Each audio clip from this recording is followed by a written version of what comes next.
Et j'ai dribblé, j'ai fait un passement de jambe, un crochet, j'ai centré, on a mis la tête et but. Pour nous, la finale de 93, on a joué contre les Lilards. Ça nous a beaucoup plu, mais on croyait qu'ils allaient être beaucoup plus forts que ça. En fait, on travaille sur la mémoire footballistique. Alors la footballistique, c'est un terme que j'emprunte à Tronchet, qui est un dessinateur de BD et un écrivain. C'est la science inexacte du football. Donc on travaille sur cette mémoire qui serait liée justement au souvenir du football. Alors par rapport à ces enfants-là, cette génération-là, je me posais la question justement, quel était le souvenir, leur premier souvenir qu'ils avaient d'un but qu'ils auraient vu à la télévision. La balle, elle a touché la barre, après elle est descendue. Et quand le but? 2006 2006, le 9 juillet. D'où remonte ce but-là? Est-ce que c'est un but qu'ils ont vu justement en différé, la plupart du temps, parce que je sais que certains me citaient Maradona par exemple en 86, évidemment c'est un but qu'ils n'ont pas vu. Et d'autres plus récemment justement me citent Zidane, et ça c'est aussi intéressant de voir comment Zidane a marqué vraiment toute une génération de gamins. On construit à deux niveaux, on construit effectivement sur la mémoire individuelle et sur tout un chacun, est-ce qu'ils arrivent à se construire eux-mêmes des références.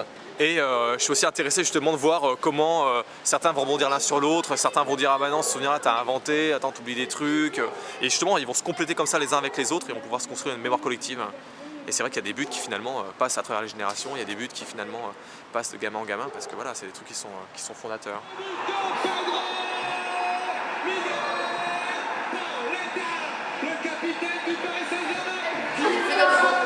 C'est l'avenir qu'on a entre les mains là, c'est des gamins qui sont pleins d'énergie, c'est un bonheur parce que justement il y a une fraîcheur, il y a une spontanéité qu'on a du mal à retrouver après, et c'est vrai que c'est super intéressant de travailler avec toute cette énergie. Bon évidemment il faut la canaliser un petit peu, mais non moi ça me redonne du baume au cœur dans mes créations. Et les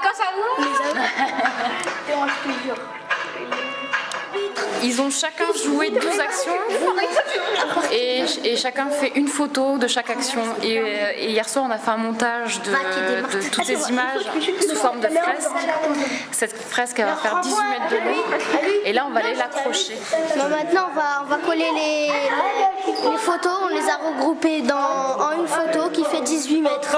D'accord. Presque la hauteur du stade Boel. En plus, il y aura toutes nos photos comme ça on va décorer. Et après, si on aura encore des autres fresques, on va en mettre encore là-bas.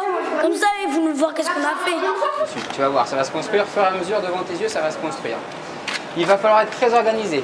Ici, c'est le tas numéro 1. Il va aller tout en haut. L'idée avec le Restart Lab, c'est justement de se servir du sport, de servir du football comme vecteur culturel, c'est-à-dire sensibilisation artistique, sensibilisation culturelle et aussi sensibilisation aux outils numériques par la manipulation des outils à travers plusieurs actions qui sont de faire venir des artistes, de faire des ateliers et de faire un soutien scolaire. L'angle, il faut qu'il vienne bien là. Et tu vois la ligne. La ligne, il faut que ce soit aligné. Et là, c'est aligné ici, d'accord? Faut que tout. Et là, par contre, c'est de travers. Alors, on décolle et on revient la mettre ici. J'ai réussi à intégrer un morceau de mon travail dans cet atelier pour les enfants, à la fois à travers la prise de vue, mais aujourd'hui à travers l'image, puisqu'on est en train là, comme un pulse, de découvrir un photomontage. Enfin, c'est vraiment un pulse en fait qu'on est en train de... Je pense qu'ils auront la récompense du résultat là dans 1 heure, quoi. Non, je les aime bien, ils sont drôles. C'est très sympa à faire. C'est très sympa.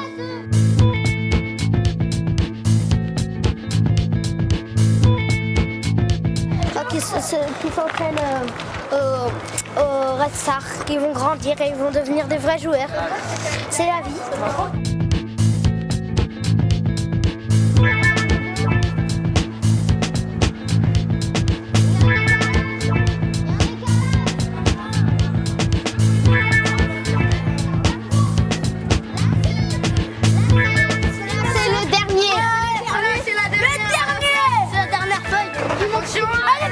Attention!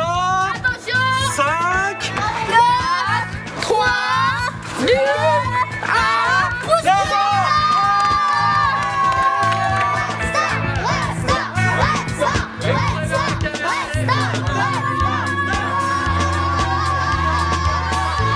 Le but, c'est vraiment de sensibiliser les enfants et de leur donner confiance en eux et de leur démontrer que ils peuvent tous être créatifs et ils peuvent tous s'approprier les outils qu'ils ont en main.